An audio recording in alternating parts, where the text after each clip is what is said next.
You ain't a nerd. I could have swore you was. This is Nerd Gush.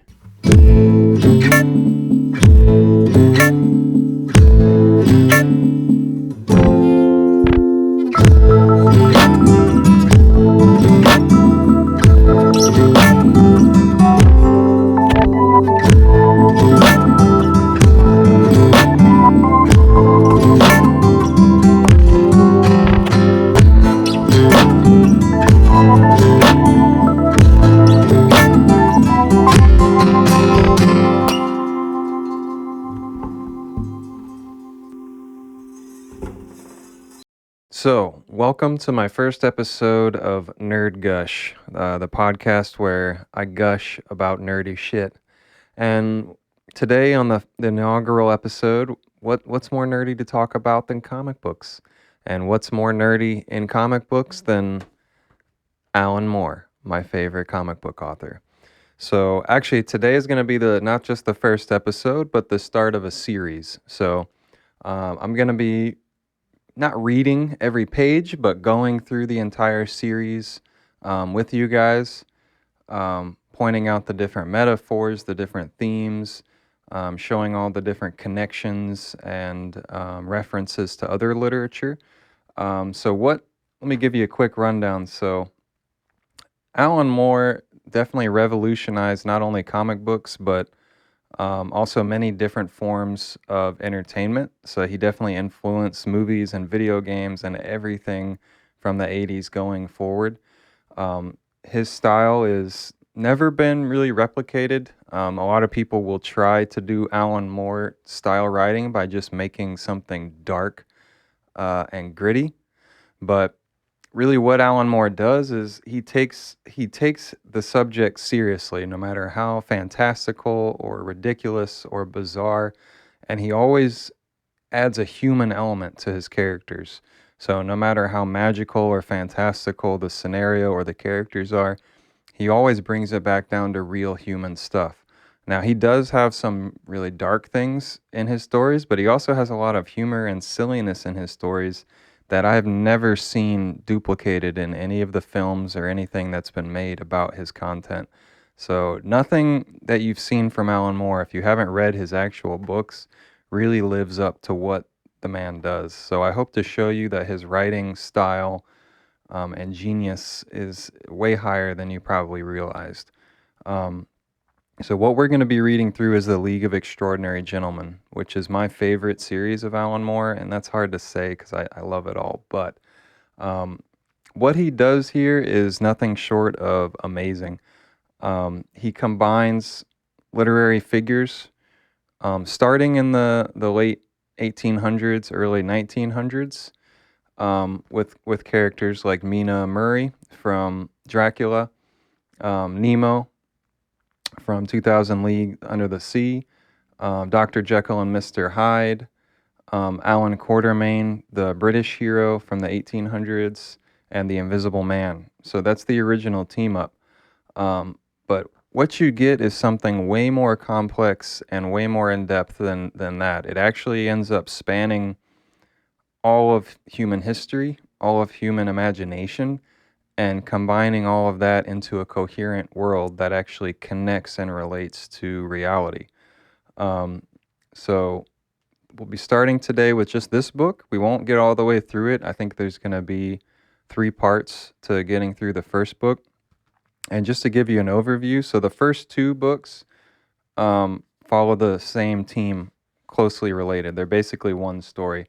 I've got the basic version of the first book, but I have the super deluxe version of the second book, where the team actually fights the invasion from Mars as depicted in the H.G. Wells book War of the Worlds. The art is absolutely amazing in here, and I love that I was able to get the oversized version. Same for the book after that. So this one is not called Volume 3, but it really is. This is the Black Dossier. This takes place in the 50s. And 2 of the team members, which we'll get there eventually, but 2 of the team is basically captured a black dossier, a secret document of all the superheroed people that the British Empire knows of throughout history. and they're escaping Ingsoc, which is the 1984 villains from the classic book. So he combines again every kind of literature from every period as he progresses forward through time. And then that leads into Century, which actually brings us to the present day. So there's actually three separate stories in here that bridge the gap between the 1900s, the 1970s, into the early 2000s.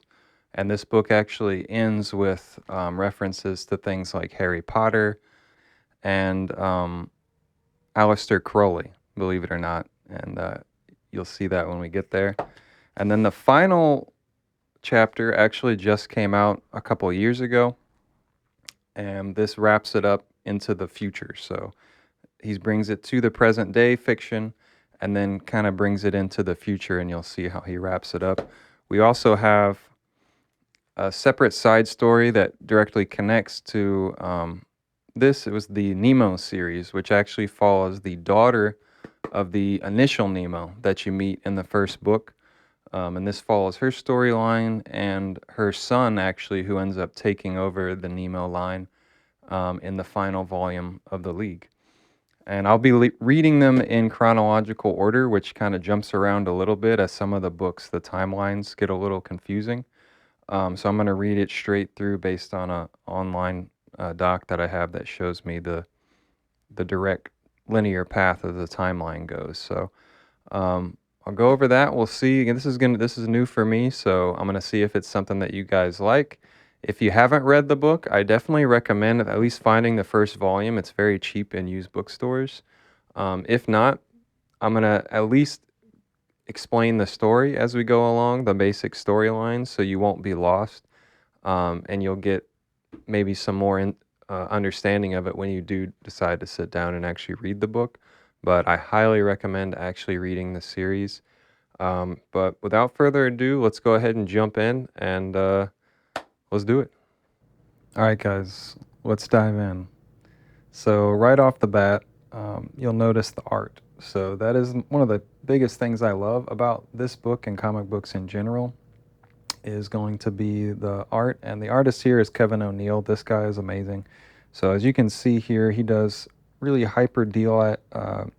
realized, hyper detailed, very realistic stuff, but he also does very cartoony stuff, like you'll see here, which is almost like a Mad Magazine kind of tongue-in-cheek.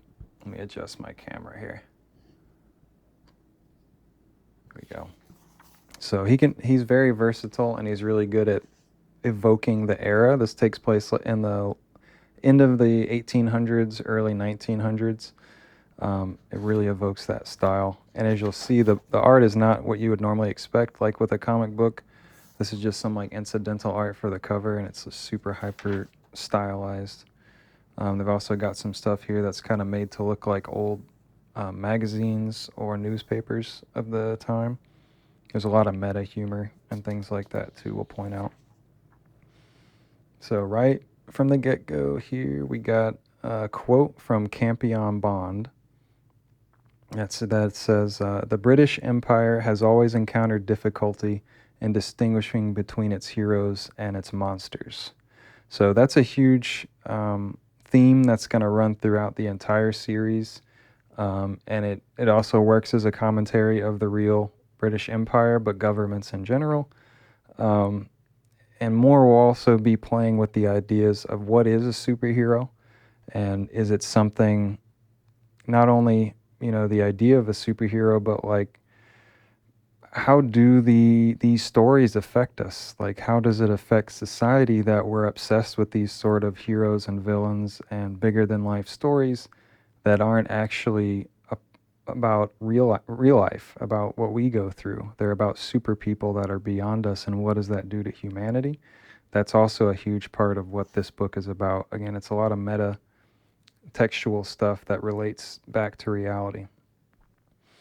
So right off the bat, again, very cinematography to very cinematography, very like a film.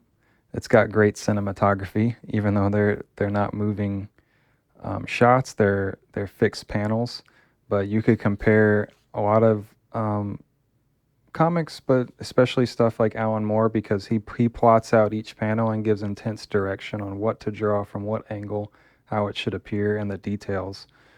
So you can analyze these like a great film like Stanley Kubrick or something like that. But this is Campion Bond, and yes, it is related to James Bond.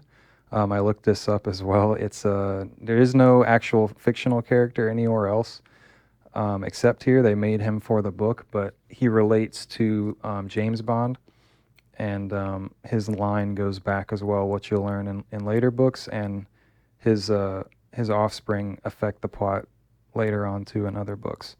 But Campion Bond is waiting here to meet Mina Murray, who's stepping out here, or I can't even say her real maiden name, Wilhelmina, Wilhelmina, Wilhelmina Murray, who comes from the book Dracula. So she was the survivor. She was the one that they were saving in that book. And you'll learn later she wears this red scarf to cover the scars on her neck. She is not a vampire. Like in the movie, they changed that just to make it more exciting, I guess. But no, she was not turned into a vampire. She just survived Dracula. So you see here that Mr. Bond has brought her here to help put together a super team. And then we see a reveal here as well that we're not in regular London. This is like a fantasy version of London that exists in a world where all of fiction is reality, basically, where all the fictions are interacting, all the fantasy ideas that are going on of steampunk here, and there's Albion from The Witch and the Wardrobe. There's all kinds of things that are going on that will slowly be revealed, throughout the series, and we'll kind of get into. I'm not going to read each panel. I'm going to give an overview of what's going on, and then analyze the metaphors and things that are going on. So Bond basically represents the crown, just like James Bond in modern times. He's working for the government, and he's putting together what he calls a menagerie of these people. And you also learn that Mina doesn't really know the full picture. She's only given what she needs to know. She's already met with Nemo, which they reference here, but it's her job now to put together the rest of the team. And Campion here also is sowing distrust right from the start, in putting down Nemo, saying that he's, what does he call him? That he's suffering from inflammation of the brain, and that he's crazy and dangerous. And then Mina also, he puts her down by saying that she was ravished by a foreigner, which is a reference to what happened to her in Dracula. That also comes up a lot about her maiden name being changed because, again, Alan Moore treats everything seriously, even though he's dealing with fantasy characters. Back in this time period, it was very shameful for a woman to be divorced. So it's kind of a big deal and something that makes her sort of a scarlet woman, which is also perfect that he gives her this scarf here to represent her sin and her past and all that. So she's, we also hint that a mystery around who actually employs the League. So the people that give Mr. Bond his orders, who exactly is that? She assumes that it's Mycroft Holmes, which is a reference to Sherlock Holmes' older brother. We also will learn what happened to Sherlock a little bit later because he definitely exists in the story. But her assumption, we'll learn more about that later, but she thinks M, which also represents, I guess, like James Bond, Moneypenny. But she assumes that the M at this time is Mycroft Holmes. So Mina takes a trip with Nemo. They go to Cairo, I believe it is. And it's also a really cool effect here that they're speaking another language and you don't know what it is. But assuming if you actually read this language, you would be able to read the text. And she finds Alan Quartermaine down here, who's a fictional character in British culture that was created in 1885, who's kind of an Indiana Jones adventurer type. And you see he's not doing very well. He's addicted to opium, kind of rotting over here in the middle of nowhere. And he doesn't want to come. He's ignoring her. You kind of see a sequence plays out here where he's ignoring her. He doesn't want to come. Some thugs show up and actually start trying to rape Mina. So he decides to wake up. He's still really out of it and ends up shooting one of the guys here and almost dies. Actually, Mina ends up having to save him by stabbing this guy in the back you see over here. Again, I love the pacing. Again, when you talk about cinematography, he's using the medium here to create the space and timing. These big sweeping shots. And then as soon as we move into this action scene, the pacing changes. These quick cuts, close-ups. And then here it switches to this red scene to show the intensity of the moment. And it spreads out a little bit more. This is like a classic 9-panel comic book.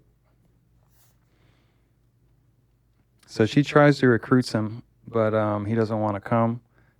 He's strung out and way past his prime, which is another theme that you kind of learn that she thinks of him as a hero because she's read about his stories, because all of his fictional adventures were real in this world, and she read about them in the papers, and now she finds him, and he's not what she expected. So her hero is not turning out to be quite what she thought. She actually has to save him, and he's the hero. So then, let's see, Quartermaine here. He's wondering as they're escaping this mob, how they're going to get more opium. She assumes that they're going to supply him with some, and he's already kind of over the adventure until he sees the Nemo pulling up with his beautiful ship, which is the Nautilus. And you'll see later too, this squid thing is kind of attached to the main submarine, and the tentacles actually can come off, and I think it can detach. But so Nemo pops out. He kind of puts down Mina for being a woman, but also says, get inside. I don't want you to die. So you get the sense that he's a badass, but he also cares. He's called what's a science pirate in this world. So he's kind of fought with the colonies, he calls it, or the British Empire, but he's kind of retired. And now that he's working with them, it's kind of a contradiction. He ends up taking these guys out with some of his science weaponry, this crazy harpoon, which really tears them up. And then they escape. So you see he's passing out here.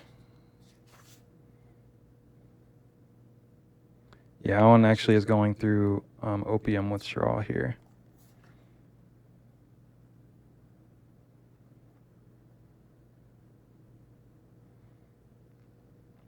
And while Mina shows she's metaphorically an audience here again when she's talking to Nemo, because she's read about him in the paper as well. She's read about Nemo and is almost a fan. And she's kind of in shock that they're like real, that she's actually seeing these famous people that she's read about. Alan was seen as a hero, but Nemo was seen more as a nightmare by the British. And Nemo questions Mina being their leader because he's like, why would they put a school teacher in charge of these crazy villains and adventurers, such dangerous men? And she keeps her secret and doesn't tell him anything about Dracula. She's keeping her cards to her chest. So here we actually get to Paris, France. They're looking for the next member or person that they're trying to recruit. Again, Mina is not really given much info. She's just kind of told, go here, do this, and she's trying to piece it together herself. Here they're actually meeting Augusta, I don't know how you say it, Auguste Dupin, who's a famous detective. Again, someone that's kind of past his prime. This is actually a character that was created by Edgar Allan Poe in 1841, and he's considered to be one of the first detectives, like detective stories in fiction. And now he's retired in 1898, and Mina is honored to meet him, kind of again shocked at a famous person. And Dupin, he thinks that there's murders going on that are related to something he solved back in 1841 in the first short story called that Poe wrote about him, called The Murders of Rue Morgue. As something, there's a double homicide that's somehow related. The deaths were like in similar ways. It was actually in the case that he solved back then turned out to be committed by an ape that had escaped from a zoo, and these murders are similarly brutal, and people have reported seeing an ape-like figure running from the scene. So Mina decides to become the bait. Here she's dressed up as like a lady of the night. She's going to try and find this guy who's been committing these murders. The team posts up and waits while they wait for this ape-like figure, and Alan walks off just for a moment to get some alcohol. I think that's actually on this page. So you see him waiting, he's looking. Again, I love this stuff they do with just visual storytelling. No dialogue boxes, it's all gestures. He sees her down here. And then, he's going to walk off to the store, and he gets some sort of alcohol or something. They tell us what it is later. And she's disappeared when he turns the corner. So he freaks out. Dupin and Alan, they go talk to some French prostitutes, basically, and say, hey, you know what's going on in here? If there are any Johns or anything, come by. They say that she left with a John that they see all the time, a regular in this area. It doesn't really sound like they're the guy they're looking for, but they go off to find her. And they see, a window gets blown out as they're coming up on the place. And so that brings them to Mina, who's laying injured on the ground. She thought she had the situation under control until something happened, she says. And Alan turns the corner to find who he thinks is Henry. This is the scientist they're looking for. Henry Jekyll turns out to be Mr. Hyde. And he's quickly dispatching him. This is actually the end of issue 1. And I love their little tags here, which kind of change as the stories progress through the century. But here they're like olden times, and it says, in the next number of our picture periodical, there are further scenes to divert and astonish, including episodes of a bawdy nature that our lady readers, being of a more delicate sensibility, may wish to avoid. And then this is issue 2. So here our team is facing their first true threat. And the action here is overlaid with Mina. She's writing a letter to Bond. I also just love the way Jekyll looks. You can see his face and all his muscles and everything. It's like stretching from the transformation. It just looks really intense.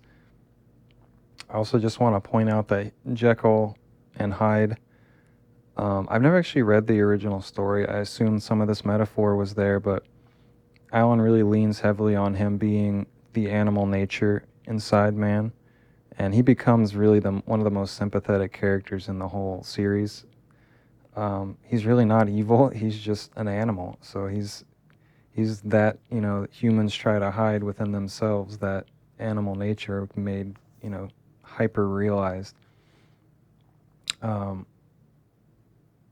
So she's explaining to Bond, what's going on, and how Alan isn't living up to expectations. Alan was taken out pretty quickly, and Dupin ends up saving the day by shooting off Hyde's ear here, and he's like, "You little shit!" I just love his intense reactions to everything, which gives Alan a chance to jump on his back and ends up shoving the laudanum, which is what it is, that alcohol he's got, down his throat, which eventually starts to have an intense reaction.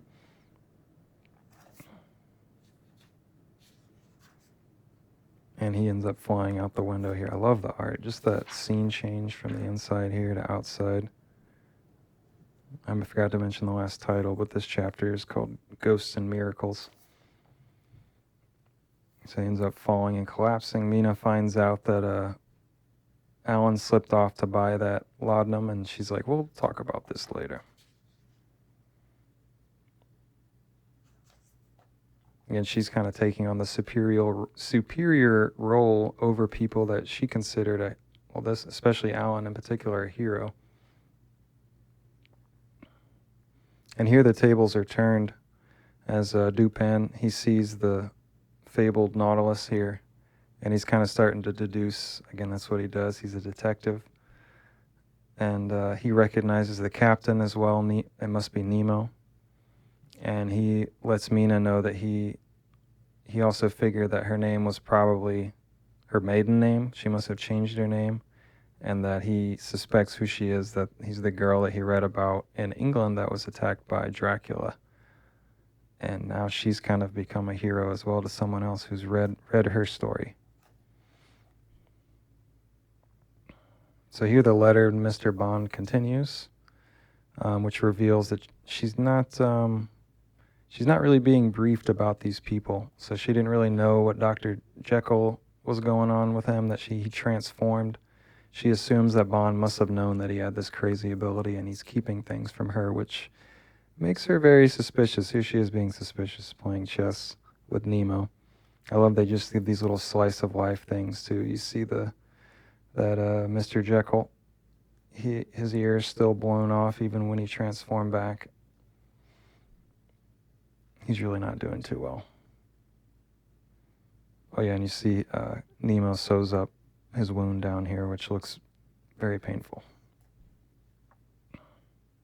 So we learn it's taken here, so she gets back to London. We learn it's taken about 6 weeks for her to retrieve Quartermaine and Dr. Jekyll, and she's still assuming that Mycroft Holmes is Bond. That Bond's a superior, sorry. And Bond tells her she really needs to stop guessing about him. It's really none of her business. We also learn that Sherlock Holmes actually has died 7 years prior to this, and that's part of the reason why England is starting to put together this league of super people. That they're having issues at home, things are starting to get out of hand, there's some troublemakers, and so they want to be proactive and put together this team that's going to do some good around here without Sherlock Holmes to help keep the place safe. So Bond briefs her of some issues going on local. There's actually a school for troubled girls that's having some problems, some strange occurrences, and including 3 women that apparently became pregnant from immaculate conception. So he wants her to go check it out, and he thinks it might be connected to this guy named Hawley Griffin, and he gives her this guy's dossier. So they discuss here. She gets back to the ship amongst themselves what they know about Griffin, and Mina reveals that Dr. Jekyll has been taken by Bond and his team temporarily to be given drugs in the hope that his condition could be eased. And Nemo sarcastically wonders if the drugs are actually being used to control his condition so that the Empire can use it. And he fears that Bond is collecting monsters, as he puts it here. I fear he collects monsters. I love this Kali painting behind him, too. Again, all of this could be an amazing scene in a film, which just really disappoints me with the live action version. You just see the immense imagination in this story. Like, look at all these scenes. It's just such a very specific vision, which was just completely ignored in the film version. But this amazing art.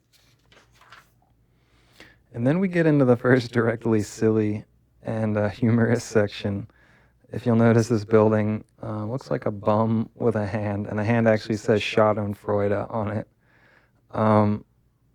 So the team is actually going to investigate what's called Miss Rosa Cootie. It might be Cootie. It's either Coots or Cootie. Miss Rosa Cootie's Correctional Academy for Wayward Gentlewomen. So this I did a little research for as well. So Rosa Cootie is a reference to a stock character that was used back in the late 1800s in Victorian dominatrix erotica, which I had never heard of. But so there are many stories written about this character named Miss Rosa Cootie. So Alan puts her here as the head of this school for wayward girls, where she gets to, punish some women and maybe do some good in the process. So Miss Cootie here, she meets the team. She also lets them know that she took over the school from a Miss Flaybum, was the previous administrator. This book made me laugh out loud a lot too. Not just this one, but the later series. There is some wacky stuff. I don't want to spoil her, but Harry Potter is involved in later issues. I'll just say that. So Alan and Mina pretend to be a married couple that's scoping out the school for their daughter. And Nemo is pretending to be their manservant here. I'm sure he's not happy about that. And actually, him and Alan commiserate about how embarrassing it is that they have to put on this charade. And Quartermaine says, well, just suffer it as best you can and think of England. So Cootie sets them up with rooms for the night and tells Mina if she should need anything. Her room is next to the floggery, and she need bother knocking. In other words, that she really likes Nina, and she's hoping she shows up later that night. And Nemo and Alan get stuck with the servant quarters as well.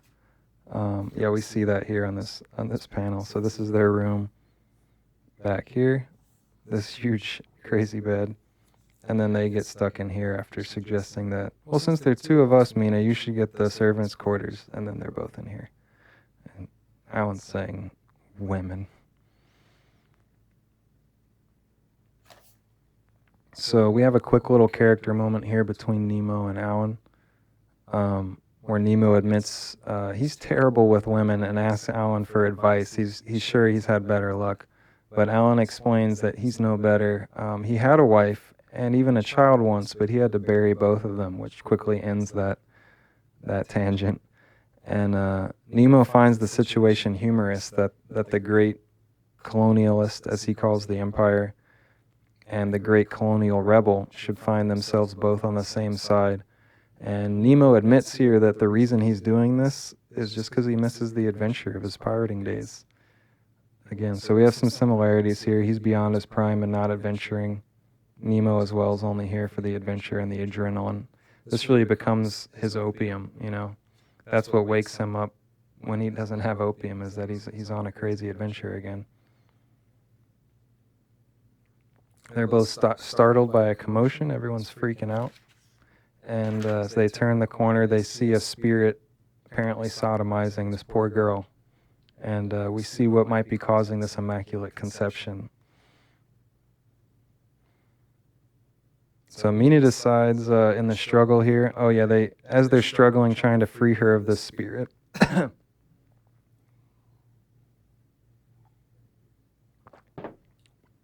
as they're struggling trying to free her of the spirit, they feel what seems to be human flesh. And as they're fighting, Mina's runs off and she comes back with a paint bucket and throws it on what now we know as the Invisible Man, who's been having his way with these wayward girls. So she knocks him out with the paint bucket, and they get out of here to head back. So when they get back, Bond shows them their new secret headquarters. The team is starting to come together. The Invisible Man, Mr. Hyde, are actually currently locked behind cages. So again, the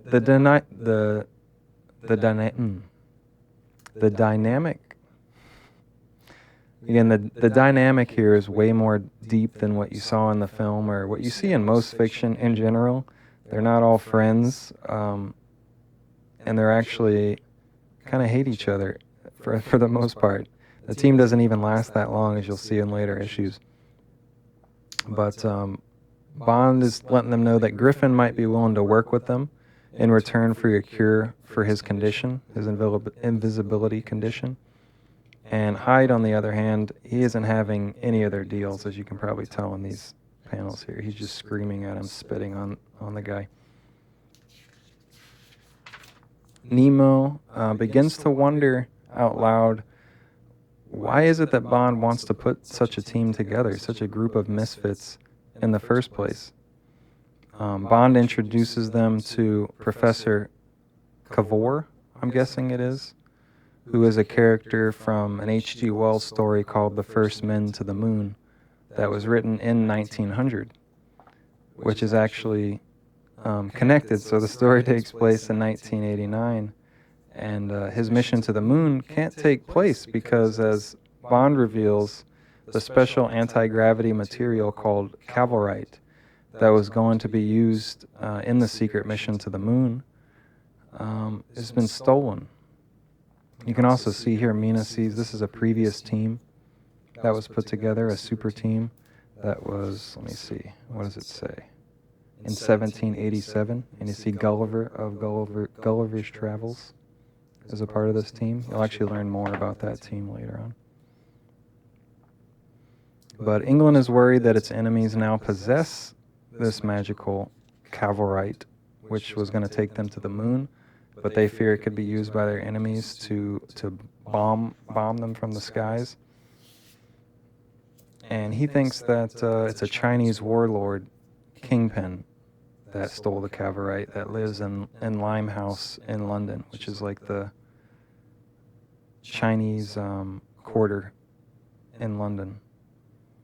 And this guy, who he thinks stole it, who he doesn't name here, he thinks he has a grudge against England for the Opium Wars, which is a real war that happened. So again, more is connecting real history and real things into these fictional situations, and kind of they explain each other as it goes. So this is going to be our stopping point.